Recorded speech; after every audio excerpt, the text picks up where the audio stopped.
All right, Brendon, Kleen, let's get into our power rankings. The most surprising things in the NBA playoffs so far. I got a couple for you. And I always, Adam always comes with a list, and I always come with a list that's not actually numbered, and he gets mad at me. So we're going to continue that. We're going to continue that trend.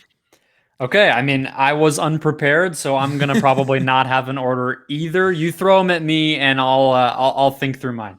Yeah. Oh, I was just going to throw you mine. You can have some if you want to throw a couple in. The Mavericks are going to have 16,000 plus fans in the building in their home opener tonight on Friday in the playoffs. That is a surprising thing to me. First of all, 2 months ago, if you would have told me that there's going to be 16,000 people in one like sanctioned event, I would have just been so surprised. That one's probably up there, and it hasn't happened yet by the time we're recording this. So I was at the Suns' past two games, and they had about 11, 12, and they're going to have 16 on Tuesday's game 5. And yeah, it's a pretty insane thing to be in the building for. It's just like, oh yeah, we used to do this. Like that's like a thing we did all the time. And now it's like you're looking around and you're like, I know that I'm safe, but am I? This is weird. Right. But yeah, it's awesome. There's nothing like a shaking arena, like crazy crowd. It's the best. I'm excited. I'm glad that Dallas fans get a taste of it. So that would have been a surprising maybe a couple months ago, but maybe not as surprising right now. The Clippers, let's just do the Mavs Clippers. Clippers are down 0-2, both of their losses at home. That has to be up there as one of the most surprising things. Some people called this, but not many. No. I mean, didn't you guys tweet it? One ESPN personality picked Royce Young, Dallas. shout out.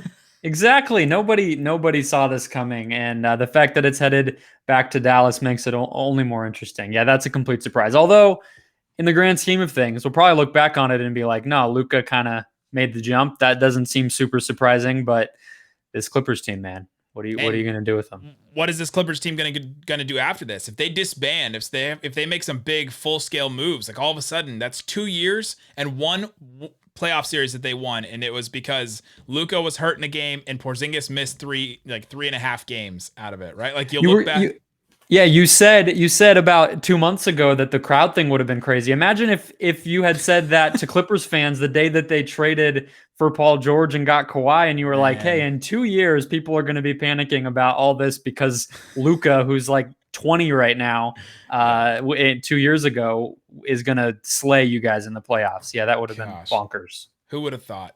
Those that believe in the Clipper curse, I think those people would have believed. The other surprising thing, and the more surprising thing about this series to me, this is like a mini extra one. Luka, total points scored in the fourth quarter so far in games 1 and 2 combined. 5. Yeah, I was going to say 5. 5 total points. I've said that on every platform I've been on. LockedOnMavs, LockedOnNBA, all the Tegna stations I've been on the last couple of days. That I keep bringing that up because he's still got another level to go, and he can still take over in the fourth quarter. It hasn't happened yet. There's nothing that he can't solve, it feels like. I don't really know. Like, free throw line, that's the only one. He just hasn't had to, right? Like he hasn't scored in the fourth quarter because they just are setting other guys up. But yeah, we're going to see some magic from him in the playoffs.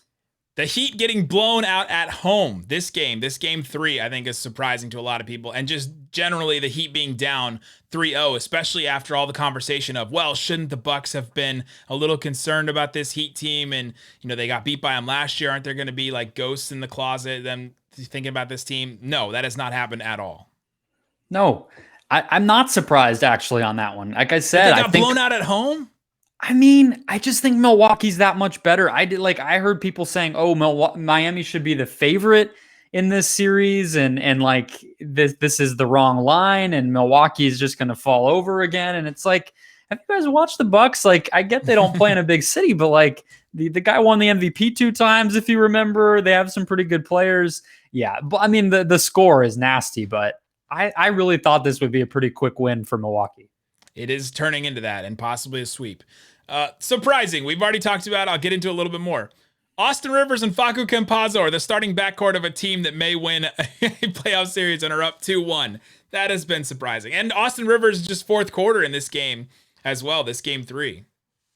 Yeah, I was thinking about this. Like, I know Gary Harris was very much like not a desirable player for Nuggets fans by the time he got traded, but like they would have missed him. Like, I think that did get lost a little bit where it's like, yeah, Aaron Gordon's awesome. Of course, nobody denies that, but they really do kind of have a hole there. And yes, they're injured, but they don't have really a guy to defend that spot anyway, even if they were healthy. So yeah, they were going to be in for it either way, but they're very depleted, and it's just funny to look at. Yeah, it's funny to look at the starting five and be like, wait, what? Hold on. This guy? Memphis' game 1 win in Utah. I thought that was a pretty big one. Dylan Brooks' game may not have been that surprising because he's known to completely go off in a game and then just disappear in the next game. But I was going to say Ja.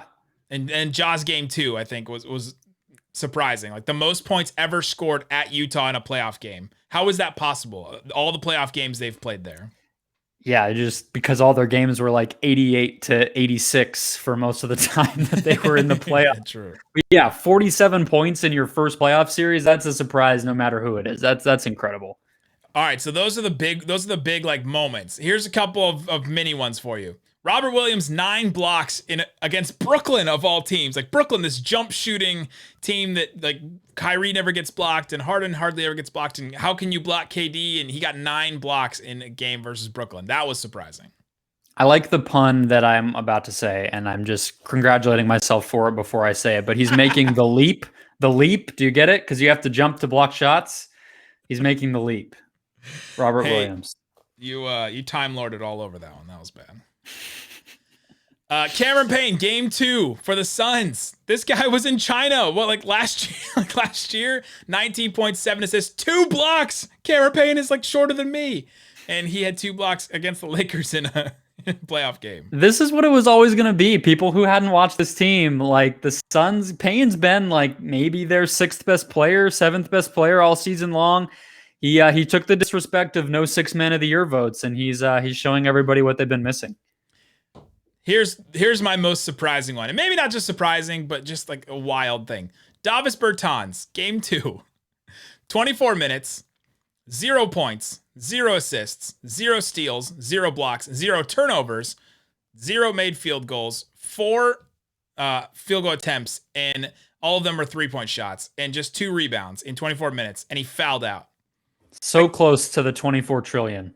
so close. So close. 2 rebounds. He should have just ignored the rebounds and it would have been more exciting if he had actually gotten no box score stats. Yeah, that signing has not looked good in the playoffs. The play-in was really ugly. It's not he just can't defend anybody, it seems like.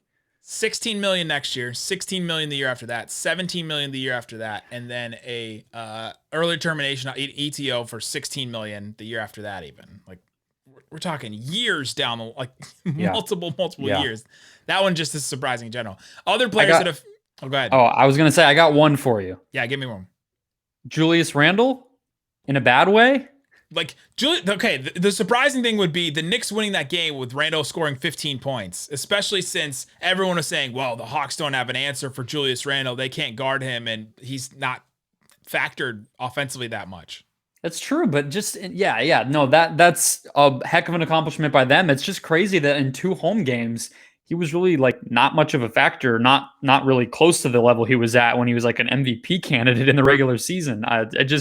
If they were gonna be successful in the series, you almost assumed that he had to play well. So yeah, them figuring it out without that is awesome, but he's gonna need to do more if they're gonna try to take down the Hawks, who look pretty good right now too.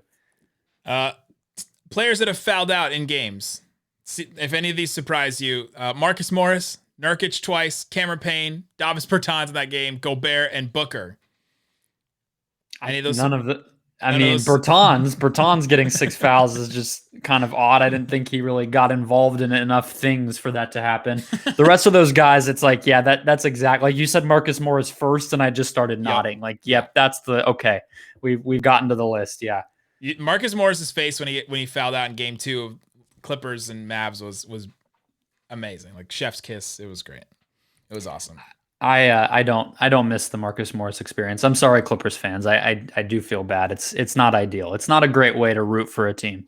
Apparently, for the Lakers either, their Morris experience has not gone well. So they're benching him and they're good. I mean, that's fine. He's going to get a second ring potentially. I think it's working for both sides as long as he wasn't expecting to play this year. Well, and if they share the same bank account, it's going well for both of them. But if they're not, then Markieff is getting the short end of the stick. Thank you, Steve Ballmer. That's really the end.